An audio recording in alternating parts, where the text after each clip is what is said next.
Hoje aqui eu estou na Marcenaria Chiari, que é uma marcenaria criativa também, antes de tudo, entrevistando o Marcelo Zocchio, que é alguém que eu conheci dentro de um movimento de arte da comunidade, né, lá na cidade de Tiradentes, que eu já até entrevistei algumas pessoas antes, e vocês já conheceram um desses integrantes, né, para contar pra gente esse processo criativo dele que se transformou num apaixonamento também pelas questões do ativismo, né? Então, como que ele construiu essas relações emocionais aqui com a marcenaria, com a arte, a marcenaria, com a arte e o ativismo.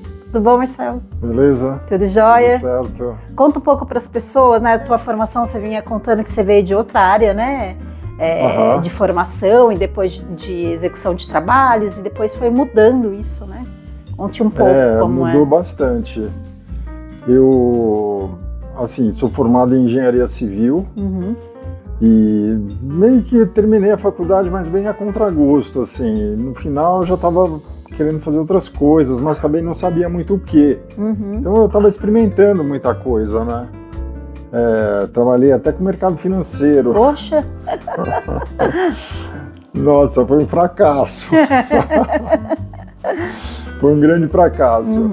E aí, fiz de tudo, assim, vendi sanduíche com um primo meu. E aí eu comecei a entrar no campo das artes através da fotografia e do fotojornalismo. Que eu tinha um trabalho de fotografia meio paralelo, assim, como um hobby mesmo, né? E um belo dia eu juntei esse material, levei num jornal, e aí eles estavam trabalhando com um freelancer, né? Isso foi anos 80. E aí lá no Estadão, e eu comecei a trabalhar como freelancer e tinha muito trabalho, todo dia tinha trabalho, então foi um momento muito legal, assim, no meio da juventude mesmo, tinha 20 e poucos anos, você sai de casa com a câmera, você não sabe onde você vai parar, não sabe a hora que você volta, é uma vida muito de aventura, sabe? Muito interessante, assim, cada dia você vai para um lugar e tal, então aproveitei muito essa época, foi bem legal. E foi a primeira vez que eu comecei a realmente me sentir capaz, sabe, para executar alguma coisa e ganhar um dinheiro com a câmera fotográfica. Foi uma coisa muito legal, assim, para mim, né? Não tinha muito isso no meu horizonte antes, né? E daí eu tive a oportunidade de ir para Nova York estudar, quer dizer, eu fui meio que para ver o que acontecia, levei meu portfólio e tal. Aí não acontece muito nada, assim, é muito difícil de acontecer alguma coisa assim em pouco tempo, né? E escolhi um curso de fotografia para fazer lá. Legal. E foi muito bom, assim, foi um curso... Foi o meu curso de arte, assim, porque eles estimulavam muito a busca por uma linguagem e eu fui muito atrás disso, assim, bem... Uma obsessão por encontrar uma linguagem, sabe? Até que encontrei. Foi uma coisa curiosa, assim, meio repentina. De repente eu senti que eu estava me comunicando com as pessoas através da fotografia. Muito em cima do trabalho do Annie Michaels, que é um cara... Acho que não sei nem se ele já morreu, mas... Também não sei, mas um é um cara trabalho importante, assim, na história da fotografia, né? E eu tive um workshop com ele, e aí, muito em cima do trabalho dele, eu passei a fazer coisas com sequências de imagens e tal, e passei a me comunicar com aquilo.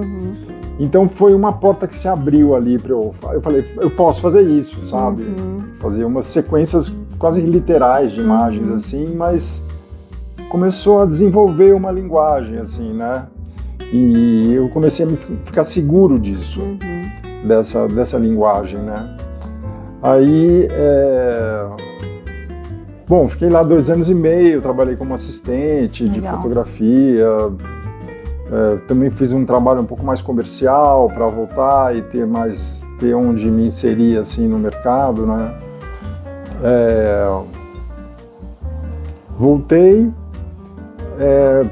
comecei a trabalhar de fotógrafo, né? Comercial mesmo, eu trabalhei numa agência de publicidade também. E o meu trabalho pessoal foi indo paralelo, assim, né? E também sempre gostei de fazer minhas coisas, então comecei a ter essa ideia de fazer marcenaria para mim, com madeira reaproveitada. Tinha um amigo, nessa época eu convivi muito com ele tinha um pai marceneiro, então ele me deu muita manha da marcenaria. A gente pegava madeira de caçamba, comecei a acumular madeira de caçamba em casa, fazer coisas e tal, e a marcenaria começou a fazer parte da minha vida, mas não como um trabalho ainda, né? Teve uma época que eu tive galeria, vendia obra no mercado de arte e tal, participei um pouco mais disso.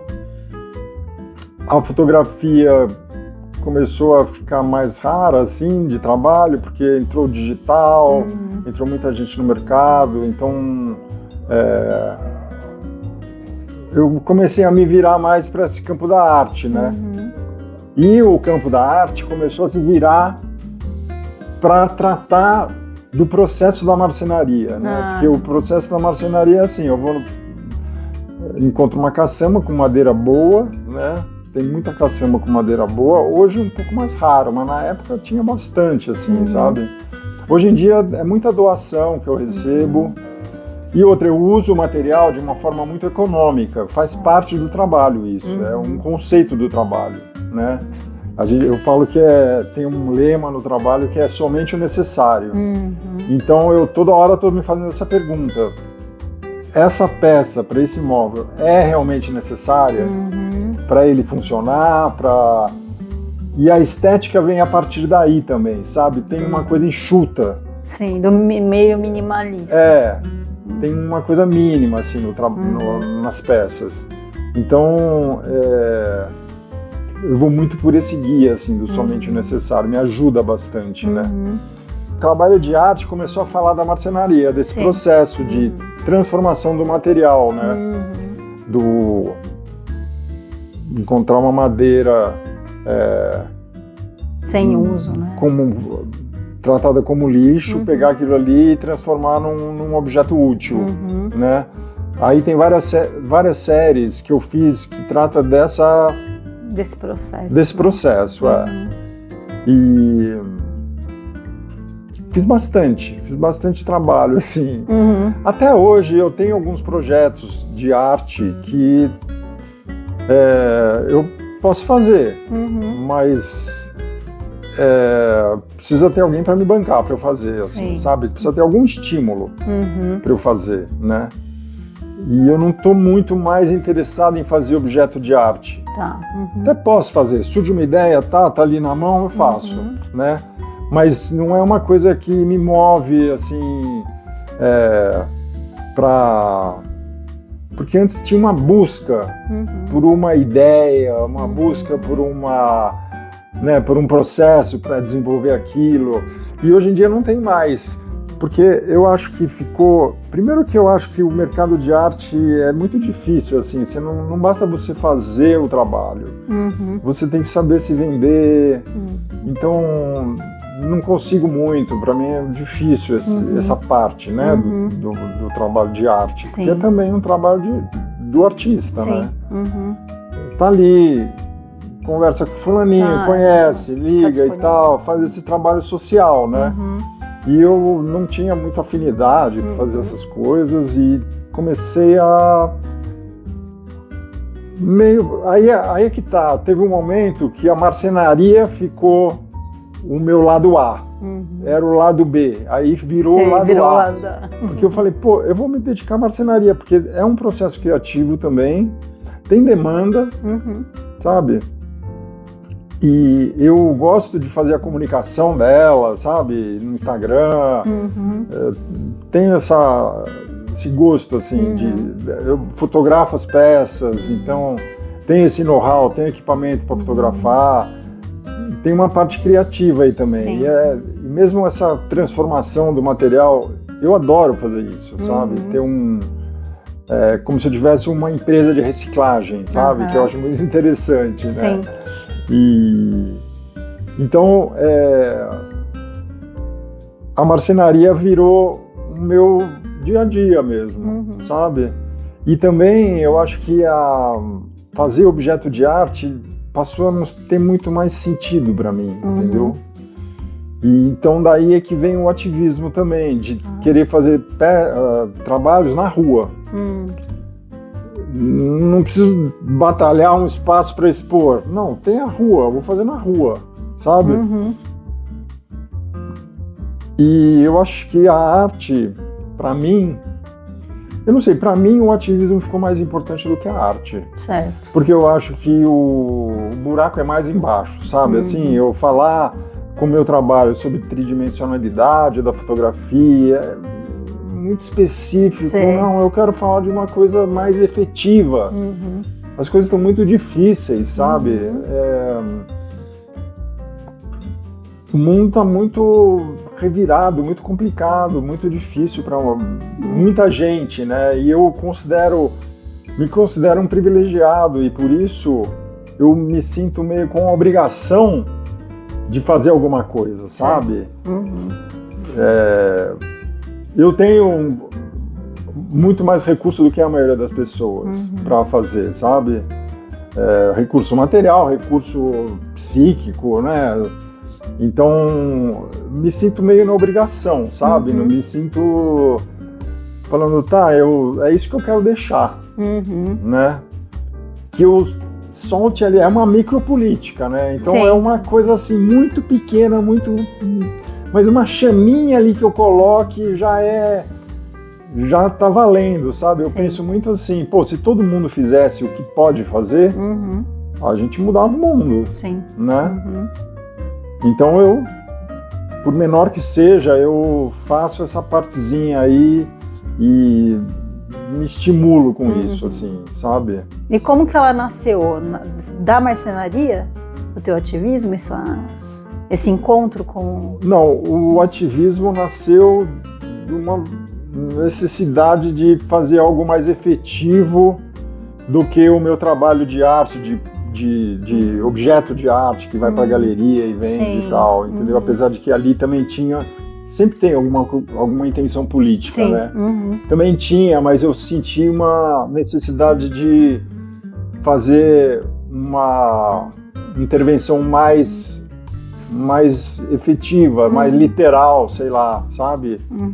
Na sociedade, sabe? Em vez de apenas um objeto de arte que se tiver no museu, é a melhor das opções, né? Para um objeto de arte, que esteja no museu, que vai ter visitação, as pessoas vão ver e tal. Mesmo assim, eu queria fazer passei a, sei lá, ter necessidade de fazer uma intervenção mais efetiva mesmo, sabe? Então o ativismo nasceu daí. E da conjuntura de Bolsonaro e tal, sabe? Então isso também me estimulou a ir por esse lado, assim, trabalhar mais por aí. Ele ganhou esse corpo aí nessa época, então? Sim, legal. Me aproximei da ocupação, 9 de julho, né? O Ali também, um pouquinho depois, mas eu sabia do Ali por amigos, o Dinho, o Coma, a Lúcia, e ficava um pouquinho ali por perto, e depois de 2020 eu entrei mesmo no grupo, né? Ah, sim. E hoje, assim, que planos existem dentro desse trabalho que envolve, né, o ativismo, a marcenaria?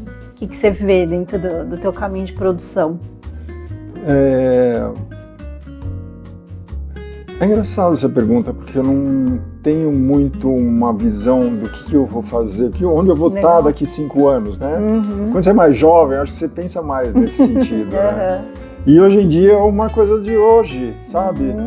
Esse ano a gente vai expor lá em Ouro Preto, a gente está levando uma exposição para lá, legal, né? A galera da Reocupa, e então tem essa perspectiva, trabalhar com a marcenaria, o ativismo, participar dos grupos que eu participo, contribuir, né? Continuar na luta.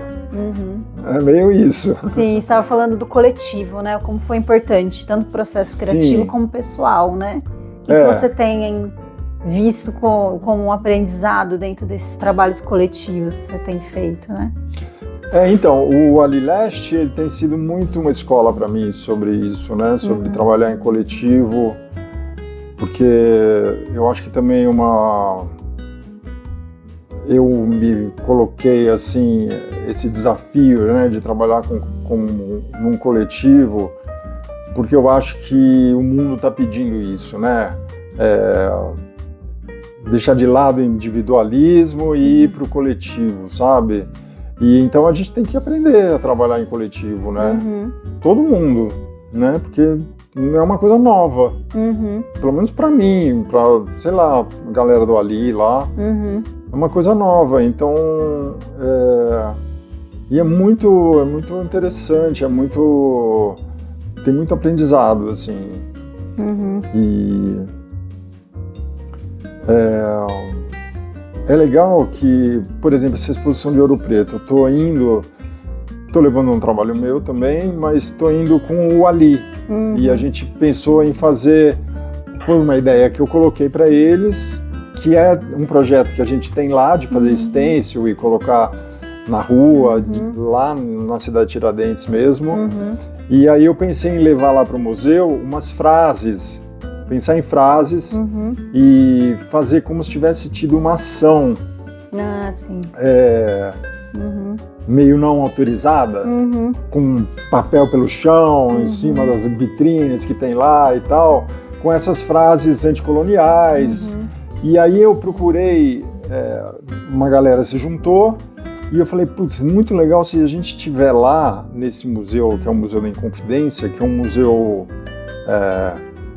lá de Ouro Preto, um museu histórico, né, que tem peças da nobreza, da igreja, umas coisas super suntuosas e tal, né, super a ver com o colonialismo. E eu pensei que seria muito legal levar uma expressão da quebrada para lá, sabe? Que legal. Né? Então, e tá sendo incrível, porque a gente pensou em frases e assim, a ideia das frases de colocar palavras de ordem na rua é uma ideia minha, né? Uma ideia que eu comecei, não minha, mas eu comecei a fazer. E levei para lá isso. E aí eu queria que eles trouxessem nessa linguagem a expressão da quebrada. E tá super rolando, eu acho que vai que legal. Ficar um trabalho muito bacana. Tem frases deles também, então, agora. Sim, eu deixei muito, eu queria muito que fosse frases deles. Até as frases que eu coloquei por aqui, assim, a gente não tá levando. Sei. Estamos levando só frases que a gente criou coletivamente, né? Que demais. Então tá sendo um exercício de trabalhar em coletivo que tá muito legal, assim, sabe? Que legal. E essas foram frases que eles colocaram lá?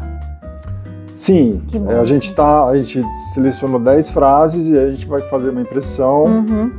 Estamos vendo essa parte de orçamento e tal, também apresentar a proposta para o coletivo, porque tem isso, né? Tem um dinheiro que a gente arrecadou num leilão e tal, e então é um dinheiro do coletivo, então a gente tem um projeto, a gente apresenta para ver se é aprovado e tal, né?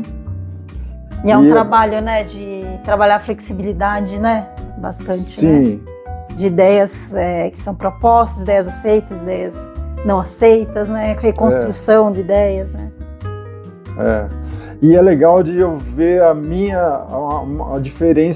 as diferenças que aparecem entre a minha maneira de fazer, ou de pensar, ou de ver as coisas, da maneira da galera da quebrada, entendeu? Legal. E eu aprendo muito. E é muito legal, assim, muito gratificante essa troca. Um processo de aprendizado mútuo, né? Sim, total. Que você pode levar algo técnico e eles podem trazer muitos outros aprendizados com relação, né, à vida que eles têm, as ideias que eles desenvolveram, né, ao longo desse período, né? Que joia. Marcelo, muito obrigada por nos receber aqui dentro, nos acolher aqui, né, na tua casa. Um prazer, dupla, lá, né? super legal. Que joia, obrigada.